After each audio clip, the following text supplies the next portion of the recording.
Bonjour, bienvenue sur la chaîne Le Bonheur de Manger. Je suis Caroline Valland et je suis heureuse de vous accueillir autour du sujet du miel. Cette première vidéo va vous donner l'eau à la bouche et ce sera l'occasion de d'abord faire connaissance un petit peu avec le miel. À tout de suite. Je partage souvent l'importance de manger du miel, de l'avoir dans son alimentation au quotidien. Je le précise d'ailleurs dans ma vidéo « Être en forme au boulot toute la journée ». Le miel, c'est un combustible. C'est un sucre naturel qui est riche en calories, il ne faut pas l'oublier. Il représente 65 grammes dans une cuillère à café.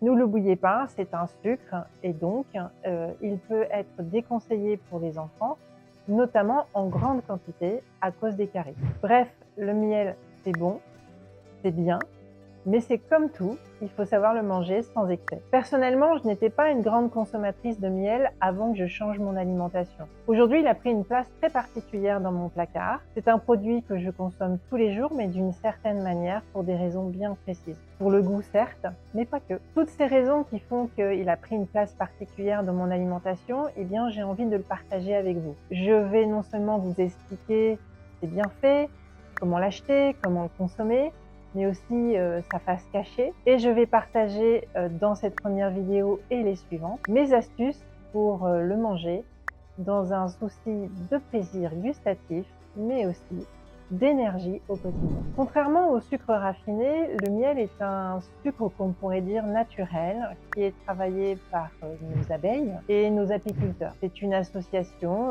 entre êtres vivants qui génère une énergie importante dans notre biodiversité. À la fois notre environnement, on le sait, l'abeille a un rôle particulier avec la pollinisation, et ensuite, quand elle produit du miel, grâce au travail de l'apiculteur, elle nous permet en fait d'accéder à une énergie très importante dans une nourriture très concentrée. Pour commencer, je vous propose quelques chiffres et quelques notions. Le saviez-vous qu'en France, en 2023, la production était estimée à plus de 33 000 tonnes. Ce qui est amusant, c'est qu'en fait, le miel se produit partout en France, y compris en Corse. La production à peu près est à 33% bio. Il existe des variétés de miel de différentes sortes. Elles sont liées aux saveurs florales, par exemple l'acacia, le colza, ou encore forêt ou les fleurs de printemps.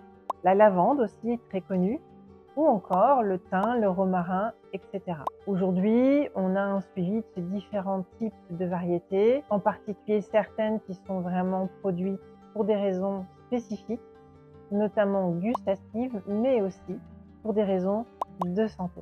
On sait que certains miels ont des vertus médicinales, on le verra dans ma seconde vidéo concernant le miel qui soigne. Il faut savoir que le miel se produit partout dans le monde. Et je ne sais pas si vous le savez, mais moi en tout cas je viens de le découvrir en regardant les chiffres que vous pourrez consulter dans la description, les chiffres à jour. Eh bien c'est la Chine qui remporte la plus grosse production, de loin par rapport à tous les continents et pays.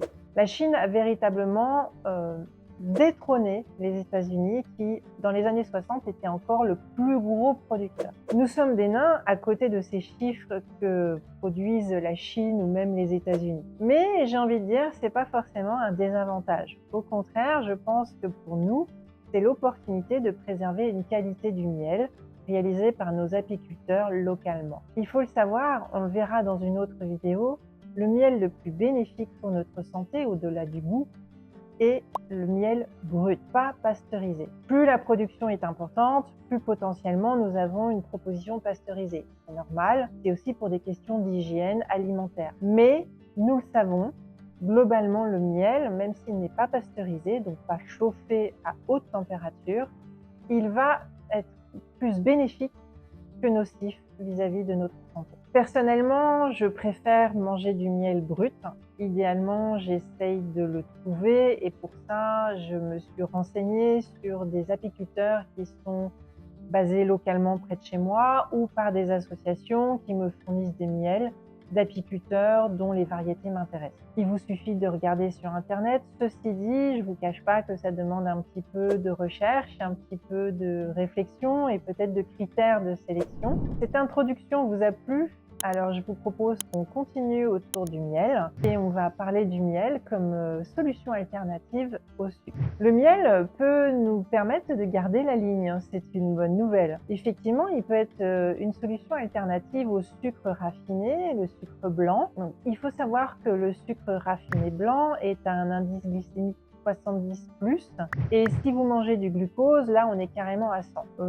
On a en fait une table d'indice glycémique qui se répartit en 3 niveaux, on va dire bas, moyen et élevé. Le sucre blanc raffiné se trouve sur la partie élevée, comme le glucose, comme je vous l'ai précisé. Le miel, lui, est sur un indice glycémique dit moyen, et puis on va avoir d'autres sucres qui peuvent être sur un indice glycémique bas, par exemple le sucre de coco. Le miel peut être une alternative vraiment intéressante parce que effectivement, il reste avec un indice glycémique de 60, donc dit moyen, mais comme il a plein d'autres vertus, sa consommation, si on la fait bien, peut être vraiment bénéfique pour notre corps tout en gardant le plaisir gourmand. L'astuce pour continuer à manger sucré et garder le plaisir gustatif sans en avoir les désavantages, c'est effectivement de changer le sucre blanc par le miel par exemple. Alors l'équilibrage, il est le suivant. De façon standard, vous pouvez remplacer 3-4 morceaux de sucre blanc raffiné par 2 cuillères à café de miel. Personnellement, comme je disais, je ne consomme pas cette quantité tout simplement parce que pour moi c'est trop. C'est lié notamment à mon inflammation intestinale, donc trop de sucre, même le miel, peuvent être néfastes. Mais également aussi parce que je me suis rendu compte avec l'expérience que la quantité peut être plus ou moins importante en fonction de l'intensité de l'activité de ma journée. Je fais beaucoup de sport, je suis très active professionnellement et j'ai une vie assez riche socialement. Donc en fonction des journées qui vont être plus ou moins très chargées physiquement, mentalement, eh bien je vais doser mon sucre. De façon normale, je vais plutôt consommer 1/3 de cuillère de café à miel maximum. Mais si j'ai des journées très intenses sur le plan professionnel, peut-être que je vais prendre la moitié, voire 1 cuillère à café.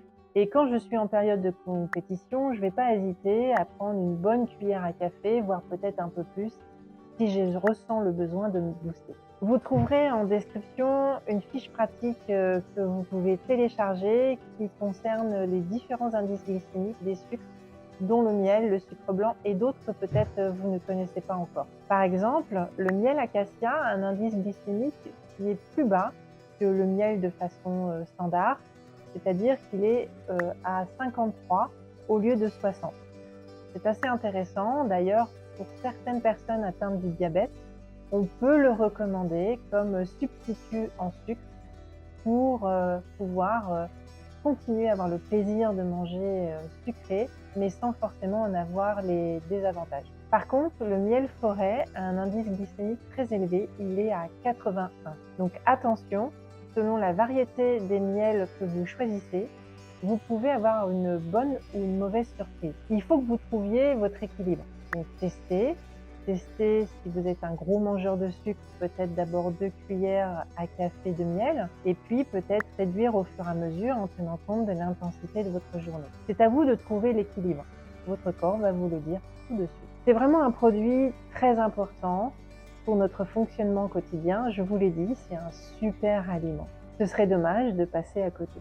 Dans les prochaines vidéos, je vais vous expliquer comment le miel soigne, comment il stimule votre organisme, également quelle est sa face cachée. Vous trouverez les sources des informations que je vous ai communiquées dans cette vidéo en description.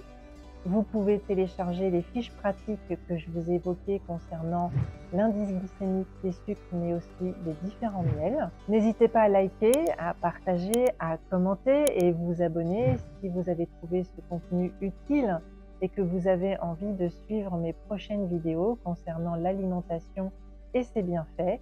Je vous donne rendez-vous dans la prochaine vidéo pour continuer à parler du miel. Portez-vous bien, soyez le Jedi de votre santé. À très vite.